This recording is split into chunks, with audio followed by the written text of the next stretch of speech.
want to call your attention to the first slide, and it refers to the Amadou Diallo shooting, and this incident, it happened in 1999, was the origin of the term contagious shooting, as far as I know.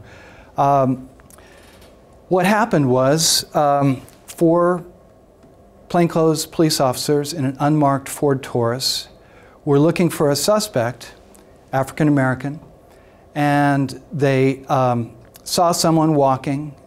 They yelled to him.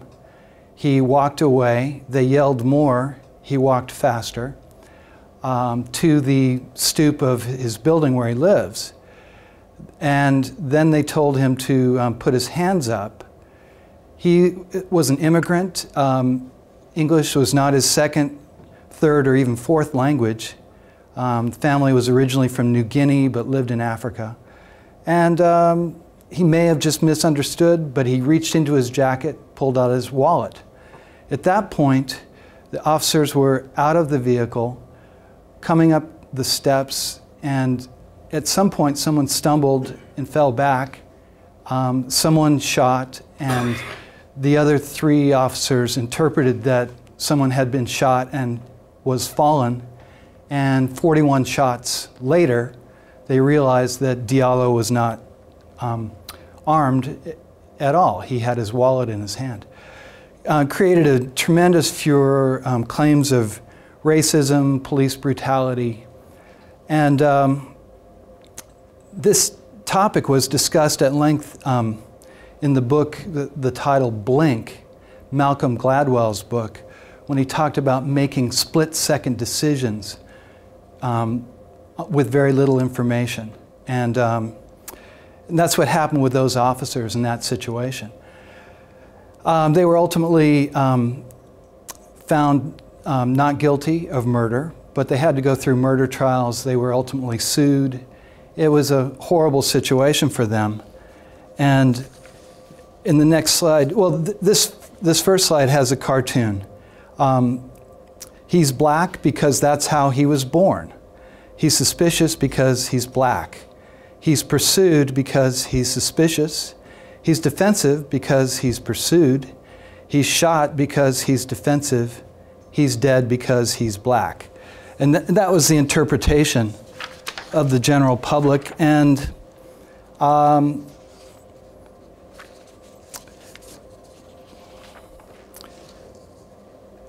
that's why it created such a furor. This next slide shows the pictures of the officers during the course of the trial. Obviously a horrible experience for them. And the Time magazine cover with a picture of Diallo, who is a light-skinned black man originally from New Guinea. Now imagine, of course, someone that you're evaluating in such a stressful situation, and yet they are even more impaired. Let me explain. In a situation of stress, maybe the lighting's not so good, maybe it's the end of the shift and you're tired, already a difficult situation. And then if you add to that effects of drugs, alcohol, or prescription medications that either alter your perceptions, distort judgment, affect reaction time, or cause overreaction, all of those problems that can be caused and are caused by medications become a life and death matter at that point. And that's the reason for this class today. Our next slide shows the most popular prescription drugs. And really, it actually surprised me. I knew that Vicodin, or hydrocodone, was the most popular addictive prescription drug, but I didn't realize it's actually the most popular, most prescribed drug in the United States, more than anything else. 3 billion pills per year. And the reason it's used so much is it's a strong painkiller, but it is listed by the DEA as a medication that can have refills. So it's a lot more convenient for the doctor. And in some cases, I've seen doctors give a large prescription with 12 refills, and a year later, a patient becomes quite addicted to these. And of course, some patients will have multiple doctors and multiple prescriptions. So it's a tremendous problem, and it's something I deal with every day. It's an opiate medication. It is effective for pain, and it leads to addiction, tolerance, and opiate dependence. Often it's a stepping stone to stronger opiate medications. Percodan, as an example, generic name oxycodone, as opposed to hydrocodone, which is Vicodin. And then OxyContin is the slow-release form of oxycodone, often in very high doses.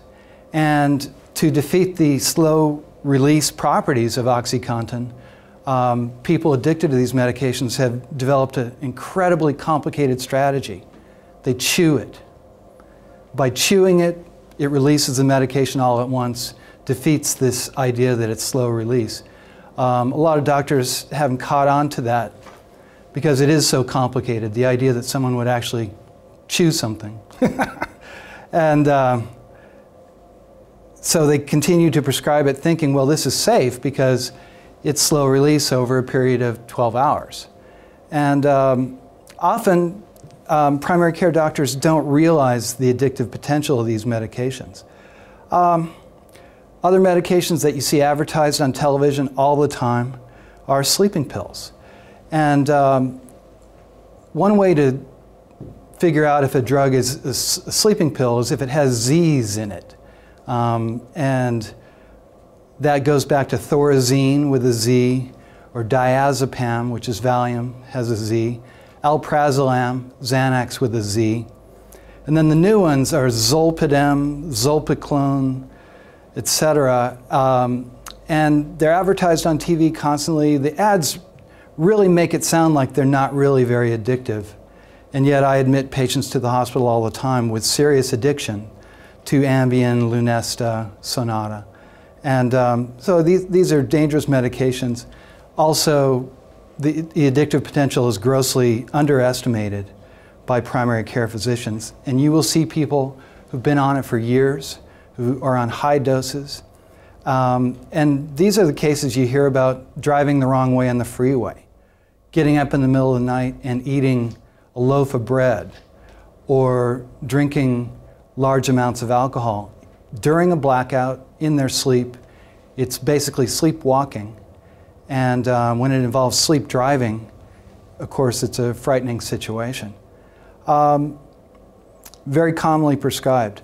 The other medications often prescribed by primary care physicians include antidepressants, usually the SSRI or serotonin type. Because they're easy to prescribe, they have few side effects. Doctors often underestimate the problems that can happen with those. Blood pressure medications, obviously very common. And I'm going to look at the next slide. Xanax, alprazolam, is number 12 on the all-time most popular prescription list, which is somewhat surprising because Xanax is very addictive. Other medications like Valium or Librium or Klonopin are actually much less addictive because they're longer acting. The difference is Xanax compared to Valium is like heroin compared to OxyContin. One is very fast acting, very addictive. The other is slower acting and less addictive. And I will talk about why drugs are addictive, why you build up a tolerance and need more and more of it later on in this talk. But suffice it to say, the faster acting a drug is, the faster it clears out of your system and the faster you go into withdrawal. And therefore you need more of the medication to have any kind of effect, or even to avoid being sick from the lack of the medication. Our next slide shows statin medications. Everyone knows about cholesterol. Statins are very commonly prescribed, usually don't cause problems, but in some people actually cause confusion and memory loss, even disorientation. And you may have someone in a fitness for duty evaluation who sometimes they're confused and disoriented, sometimes they're perfectly clear, and everyone on earth knows without a shadow of a doubt that they must be a drug addict. And in reality, they're taking non-addictive medication exactly as prescribed. And so this is something, you know, it's a good reason to get the list of all prescription medications. People notoriously don't know the names of their medications. So ask them to get that list. Probably best ask their wife to put the list together, or their spouse or their mom before the evaluation.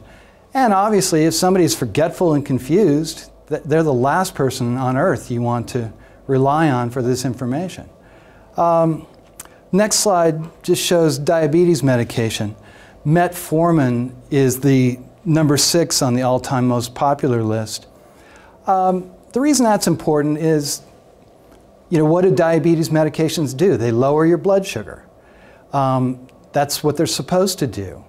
If they lower your blood sugar too much, it causes hypoglycemia, which can cause confusion, shaking, tremor, and even disorientation or even loss of consciousness if it's severely low blood sugar. And so this is important. The other side of that coin is if people don't take their medication. People do not like to take these medications because they don't like that feeling of hypoglycemia, and so they conveniently skip them. But if their blood sugar becomes too high, that also can cause confusion, sluggishness, low energy. Number 14 on our all-time popular list is metoprolol, and it's for high blood pressure. It's an effective medication. It's commonly prescribed. It's cheap, generic. But in some people, it causes significant confusion and drowsiness. And again, you may have someone following doctor's orders who looks like they're under the influence of an addictive substance.